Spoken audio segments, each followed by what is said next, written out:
outros materiais, mais para frente nós continuemos tratando sobre outros pontos relacionados à eclesiologia bíblica reformada. Mas para este estudo que nós começamos há um tempo, um conteúdo suficiente, mas teríamos muito mais coisas para tratar, nós hoje ainda assim concluiremos o nosso conteúdo. E veja, uma pergunta que poderemos tratar inicialmente é a seguinte, né? Nessa conclusão. Por que nós dedicamos tanto tempo e energia estudando sobre isso, né? Por que razão? Alguns vão pensar que estudar sobre eclesiologia, pensar sobre o governo da igreja, é o tipo de coisa que não faz muito sentido. Para alguns, é o tipo de coisa que não é frutífero, é o tipo de coisa que não traz benefícios. Para alguns, é o tipo de coisa que não traz frutos para a igreja. É um tipo de assunto que poderia ser considerado como de pouca importância, deixado ali no cantinho para ser tratado em algum momento quando não tiver algo de fato importante para ser tratado. E algumas pessoas de fato vão pensar assim, vão achar estranho a dedicação ao estudo, né? O governo da igreja, alguns vão dizer, o governo da igreja pode ser comparado com evangelização ou missões? Será que é algo que pode ser comparado, né? O que é mais importante? Estudar sobre evangelização e missões ou pensar sobre o governo da igreja? Então, alguns vão ter questionamentos como esse. Mas uma coisa que nós devemos entender é que estudar sobre o governo da igreja é algo que é de fato muito importante. O governo da igreja é um pilar no edifício da nossa herança reformada.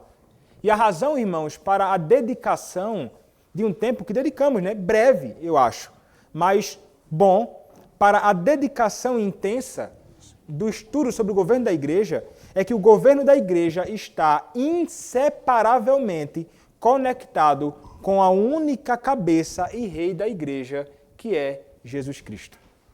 Se então trata-se de um conteúdo na Escritura e que estudar sobre isso está ligado a Cristo, que é o cabeça da igreja, trata-se, portanto, de um assunto muito importante e que nunca, jamais deve ser desprezado por ninguém.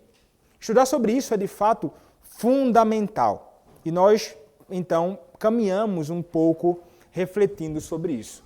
E veja, quando nós pensamos em Cristo como cabeça da igreja, nós pensamos em Cristo como aquele que reina. Cristo, ele é de fato o rei da sua igreja. Ele é o rei da sua igreja. E quando nós pensamos acerca disso, né, isso pode gerar frutos muito bons, só o refletir. E é interessante, há uma meditação histórica sobre o reino de Cristo. E é apresentado até no livro, né, já nas últimas páginas, ele vai dizer o seguinte, numa meditação sobre o reino de Cristo. Diz assim, considere esta meditação histórica sobre o reino de Cristo. Jesus Cristo, sobre cujos ombros o governo está, cujo nome é maravilhoso conselheiro, Deus forte, Pai da eternidade, Príncipe da paz, cujo avanço de governo e paz não terá fim, que se assenta no trono de Davi e sobre seu reino, para ordená-lo e para estabelecê-lo com juízo e justiça, desde agora e para sempre. Tendo recebido todo o poder no céu e na terra do Pai, que o ressuscitou dentre os mortos e o assentou à sua própria mão direita, muito acima de todos os principados e potestades, e poderes, e domínio, e todo nome que é dado não somente neste mundo, mas também no que há de vir, e colocou todas as coisas sob os seus pés, e concedeu-lhe ser cabeça sobre todas as coisas para a igreja, que é seu corpo, a plenitude daquele que supre tudo em todos, tendo ele ascendido muito acima de todos os céus, para que possa encher todas as coisas, recebeu dons para a sua igreja e concedeu oficiais necessários para a edificação da sua igreja e aperfeiçoamento dos santos. A igreja, o reino de Deus, a igreja, povo de Deus. E Deus e Cristo está ligado ao seu povo, à sua igreja. Isso confere ao estudo da eclesiologia uma importância muito, mas muito grande. E veja, essa questão de Cristo como cabeça da igreja, como aquele que reina sobre a igreja, o reino de Cristo, é uma expectativa desde o Antigo Testamento. No Antigo Testamento, a expectativa do domínio redentor mundial de Deus era algo crucial. Não é? A glória do Senhor e o domínio do reino dele se expandiriam por toda a terra como as águas cobrem o mar. O reino de Deus, então, avançando. E o Novo Testamento também nos ensina que esse domínio, de fato, chegou. Esse domínio chegou em Cristo Jesus. O reino chegou nele. A Escritura nos diz isto, por exemplo, quando nós olhamos para Lucas, capítulo 1, versos 32 a 33. Lucas, capítulo 1, versos 32 e 33, diz assim a palavra: Este será grande e será chamado Filho do Altíssimo. Deus, o Senhor, lhe dará o trono de Davi, seu pai, e ele reinará para sempre sobre a casa de Jacó, e o seu reinado não terá fim. Ainda em Lucas, quando nós olhamos agora para o capítulo seguinte, Lucas, capítulo 2, verso de número 11, nos diz assim a Escritura. Vou ler a partir do verso 10. O anjo, porém, lhes disse: Não temais, eis aqui vos trago boas novas de grande alegria, que o será para todo o povo. É que hoje vos nasceu, na cidade de Davi, o Salvador, que é Cristo, o Senhor. É interessante, então, que o Novo Testamento, de fato, nos ensina o domínio que chegou em Cristo. E o grande tema, inclusive, do ministério do próprio Cristo era o próprio reino de Deus. Ele falou frequentemente sobre isto, e nós vimos aqui nas exposições, no Evangelho de Marcos, mas nos diz lá, Marcos capítulo 1, verso de número 15. Conteúdo da pregação do próprio Senhor Jesus Cristo. Vou ler a partir do verso 14 de Marcos capítulo 1, diz assim: Depois de João ter sido preso, foi Jesus para a Galileia pregando o Evangelho de Deus, dizendo: O tempo está cumprido e o reino de Deus está próximo. Arrependei-vos e crede no Evangelho. E veja que depois da ressurreição, ele também vai declarar algo acerca deste reino dele. Quando nós olhamos para o que é dito em Mateus, capítulo 28, verso de número 18. Mateus 28, verso 18, ele, então, Cristo, declara o seguinte: Jesus, aproximando-se, falou-lhes, dizendo: Toda a autoridade me foi dada no céu e na terra. É a realidade de que o Senhor Jesus Cristo, ele reina. O Senhor Jesus Cristo, ele é rei sobre tudo, sobre o mundo, sobre o seu povo, de modo especial sobre o seu povo, que é a sua própria igreja. E Pedro então diz, em Atos capítulo 2, verso de número 33, que este Jesus Cristo, ele foi exaltado, pois à destra de Deus. É a entronização de Deus reinando, como a própria palavra nos diz. Ele é este, irmãos, que nos é apresentado na Escritura como aquele que reina, de fato, sobre tudo, e como mencionei, de modo muito especial sobre o seu povo. E ainda que ele seja este Deus que é transcendente, este Cristo que está nos céus, reinando, ele não é um governante ausente. Ele governa o seu povo, estando presente no meio do seu próprio povo. Ainda em Mateus capítulo 28, verso 18, o texto, a palavra de fato vai nos dizer, né?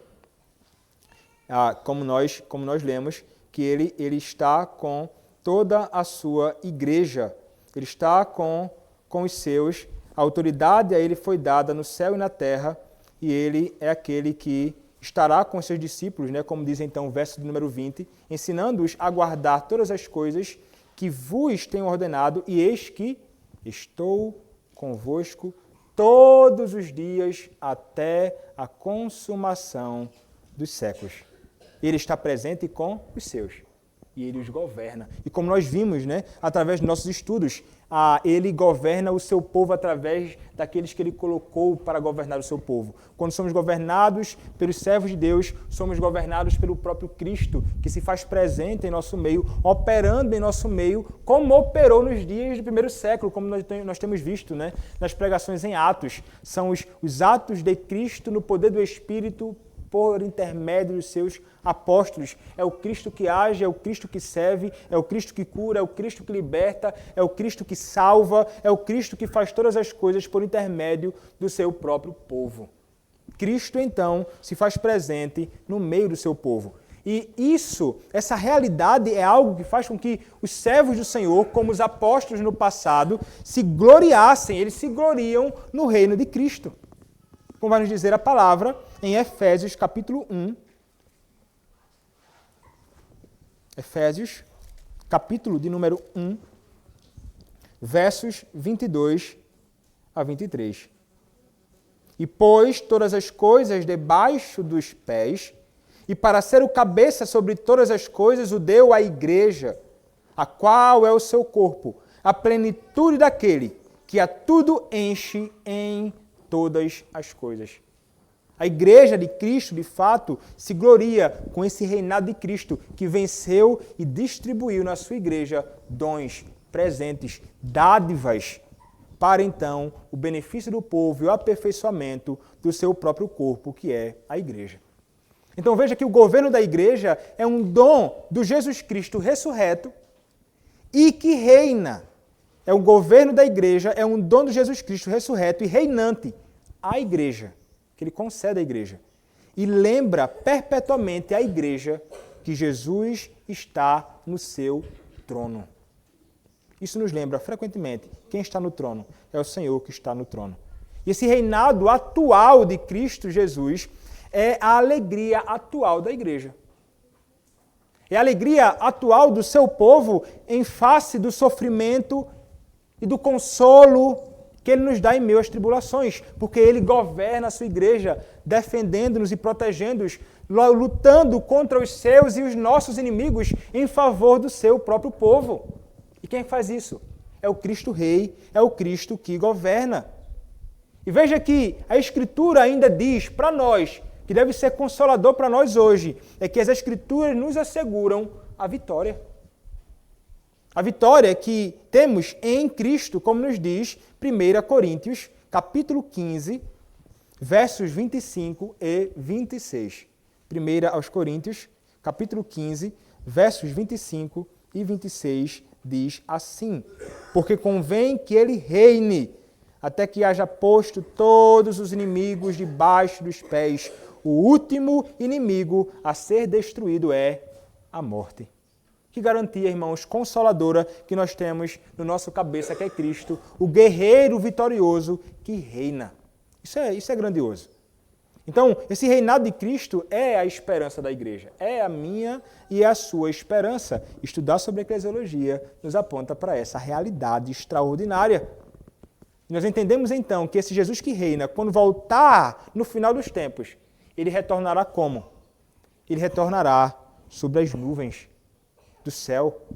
Ele vai retornar com glória para julgar o mundo, condenar os ímpios, destruir completamente seus inimigos, conceder à sua igreja a graça de viver perpetuamente e para sempre com ele. Ele é aquele que, como diz Apocalipse 19, versos 11 a 21, ele derrotará os seus inimigos. E como diz Atos capítulo 17, verso de número 31, ele é aquele que julgará o mundo. Como, irmãos? Ele julgará o mundo com justiça, porque Cristo, ele é justo. O governo, irmãos, da igreja, o governo bíblico da igreja é, portanto, a expressão visível do reinado atual de Jesus. Vou repetir. O governo bíblico da igreja é a expressão visível do reinado atual de Jesus. E o governo da igreja é a boa e sábia provisão de Jesus para a reunião e para a edificação da igreja. E podemos dizer, para o avanço do povo de Deus. A Igreja de Cristo unida, reunida, propaga, testemunha, declara, ensina Cristo para o mundo. E isso é extraordinário. Então, de fato, pensar sobre o governo da igreja é maravilhoso. E nós deveríamos nos envolver com isso. É o reino de Cristo aqui. É o reino de Cristo que avança através da própria igreja. Quando o Senhor, então, concede à igreja homens que temem ao Senhor e que procuram conduzir a igreja e governar a igreja segundo o coração de Cristo. E não adianta governar a igreja segundo o meu próprio coração ou segundo a minha própria imaginação. Eu sou, e todos os ministros são, auxiliares do supremo e bom pastor, que é Jesus Cristo. E quando o governo, então, é feito assim, à luz da Escritura, à luz da verdade de Deus, sob Cristo, as coisas caminham bem e o reino de Cristo avança. Então, pensar sobre igreja é muito, muito importante. Então, aqui alguns pensamentos finais. Veja, se você, ou aqueles que são ou serão oficiais na igreja, nós devemos demonstrar um amor pelo nosso Salvador, dedicando-nos com responsabilidade ao nosso ofício. É através de nós, como oficiais da igreja, que Cristo governa a igreja. E nós devemos, então, nós que somos hoje, e aqueles que um dia serão oficiais na igreja de Cristo, devem, então, demonstrar um amor pelo Salvador, se dedicando com diligência à sua vocação. Devemos fazer aquilo que fomos chamados para fazer de modo adequado, à luz da verdade do Senhor. A palavra é que nos orienta em tudo isso. E devemos, então, fazer um esforço frequente, diligente, para aprender os princípios e práticas do governo bíblico da igreja. E nós aprenderemos isso à luz da Escritura Sagrada. É a ela que nós vamos recorrer se queremos governar a igreja de modo correto. Então nós devemos nos esforçar para isso. Não podemos ser preguiçosos, desinteressados nisso. Estou falando aqui sobre os oficiais, ou aqueles que um dia serão. É estranho, até vi uma publicação do pastor Alain René hoje, esses dias, dizendo assim, é estranho alguém dizer que foi chamado para o ministério para servir a igreja de Cristo, e ele está se referindo de modo mais especial aos ministros da palavra que não amam ler, que não amam estudar. Como desempenhar o meu ministério se eu não amo ler, estudar, aprender mais sobre Cristo, mais sobre a igreja, mais sobre a sua palavra, mais sobre o seu governo? É importante, então, que nós, oficiais e aqueles que um dia serão, entendam isso. Devem ser homens do livro. Primeiramente deste livro, a Escritura Sagrada, e dos demais livros. Como Paulo, que tinha um interesse grande em pegar os pergaminhos e ler, e estudar, e ler a Bíblia, e ler outras coisas também. É uma responsabilidade nossa. Então devemos nos esforçar. E devemos usar fervorosamente para que o Espírito de Cristo use o nosso trabalho. Devemos orar frequentemente por isso. Para que o Senhor possa fazer o nosso trabalho frutífero, porque não depende de quem quer, de quem corre, vamos dizer assim. Não depende de nós nos esforçarmos com a força do nosso próprio braço somente. É o Senhor, então, conceder graça para que façamos as coisas na Igreja de Cristo e o seu governo de modo adequado. E devemos, então, fazer isso para a glória do Senhor, obviamente, mas também para que a igreja possa perceber e ver que as coisas caminham assim devidamente. Ver que as coisas caminham segundo a palavra de Cristo, segundo o governo de Cristo, nas decisões tomadas pelos concílios e tudo mais. Então, quando caminhamos adequadamente, nós ensinamos e educamos a igreja. E através, então, de uma condução, de um governo verdadeiramente bíblico, arraigado na Escritura Sagrada, a igreja vai passar a entender a importância do trabalho da igreja. A igreja, de fato, é importante. Nós não vamos olhar para a igreja e pensar, de nada vale. Nós vamos dizer, a igreja é necessária. Eu preciso da igreja de Cristo, eu preciso da comunhão de Cristo, e eu preciso estar sob o governo de Cristo na igreja, não fora dele.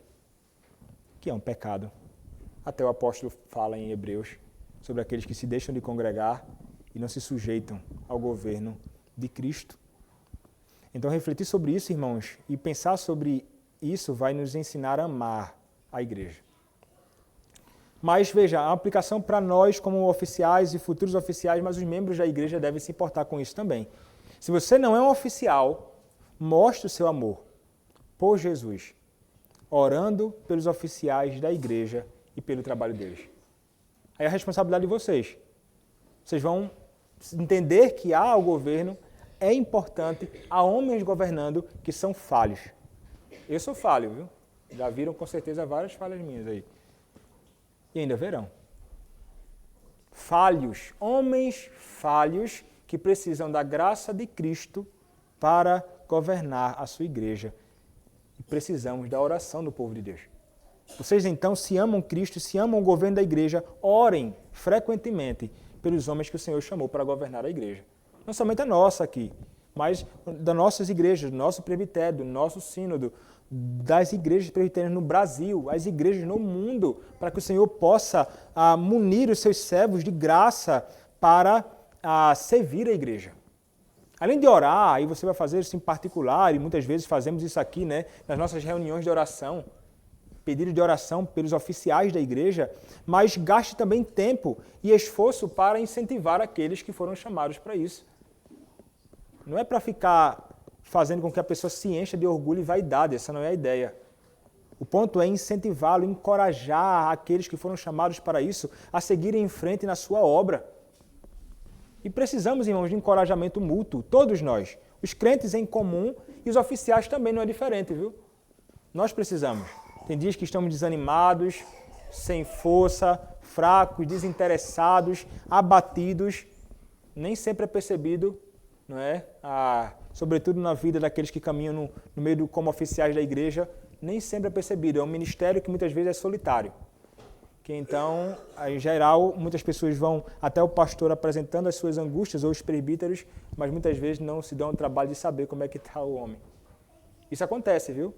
E muitos estão muito mal, mas não sabem. Então as pessoas vêm em procura dos servos do Senhor nesse sentido, apresentando os seus dilemas, mas não se dão o trabalho de procurar saber de fato como é que está a condição do próprio servo do Senhor. E tem muitos irmãos que sofrem com muitos dilemas, muitas dificuldades, problemas, abatimento, desinteresse, fracos para caminhar na obra, por dificuldades várias, né? Suas lutas contra os seus próprios pecados, bem como questões na igreja que trazem grande angústia para muitos. Então, os servos do Senhor precisam também da oração, bem como do esforço, né, no incentivo, encorajando, exortando a seguir em frente, né? E a pergunta, então, que o próprio autor do livro faz, ele diz assim: você diz a eles ou escreve para eles sobre o quanto aprecia o trabalho duro que eles fazem e que muitas vezes nem é visto? É interessante, é um pastor que está falando acerca disso e ele pergunta, né, para quem é membro da igreja: você diz a eles ou escreve para eles sobre o quanto aprecia o trabalho duro que eles fazem e que muitas vezes nem é visto? Tem coisas no ministério que não são públicas, né? São privadas do serviço à igreja de Cristo. Outro conselho que ele diz é: se você ama de fato a igreja de Cristo, demonstre respeito pelos oficiais da igreja, pelos ministros, presbíteros, diáconos da igreja de Cristo. Demonstre respeito, tanto na maneira como falam deles, como na maneira como os tratam. Então, tanto na maneira como falam diretamente com eles, como na maneira que vocês falam sobre eles, devem ter cuidado e respeito pelos homens investidos de autoridade na igreja de Cristo. Então ele diz: esforce-se para de alguma maneira também estar envolvido com os concílios da igreja em oração. Orar pelas reuniões do presbitério que fazemos, reuniões do sínodo que nos debruçamos para ir, reunião do Supremo Concílio, coisas seríssimas envolvendo o reino de Deus que são tratadas lá. A gente tem que dobrar os joelhos e orar. Responsabilidade dos membros comuns da igreja também. Então, essa atenção ao governo da igreja de Cristo é algo que é e se mostra inseparável do discipulado cristão. O discipulado cristão, a caminhada com Cristo, envolve envolvimento com a própria igreja. E mostrar interesse nisso é mostrar interesse por Cristo. E é interessante. Vou concluir com essas palavras, são palavras diretamente dele, como do conteúdo todo que tenho exposto. Ele vai dizer assim: mostrar interesse pela igreja é mostrar interesse por Jesus. Procurar o bem da igreja é procurar a glória de Cristo, cuidar do governo da igreja e ser zeloso por ele, é prezar e apreciar o reinado de Jesus.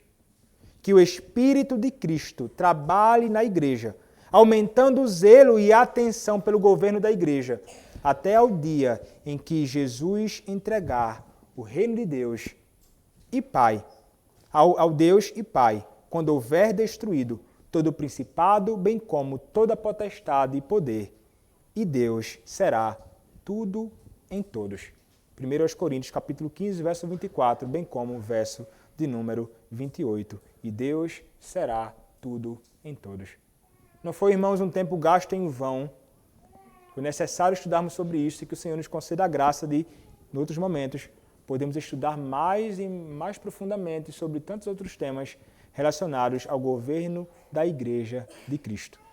Muitos males seriam evitados, muita bagunça seria evitada e muito avanço teríamos na Igreja de Cristo no mundo se aqueles que são envolvidos com isso se dedicassem a um estudo diligente e a aplicação devida do modo que o Senhor Jesus Cristo nos chama a governar a Igreja. Como Jesus governa a Igreja? Jesus governa a Igreja de modo adequado segundo a verdade e é assim que nós devemos seguir também. Devemos tanto governar assim, devemos também nos sujeitar a esse governo de Cristo. Cristo reina, Ele é o cabeça da igreja, Ele governa o seu povo. Louvado seja o nome do nosso Senhor por isso. Amém. Não sei se algum irmão tem alguma consideração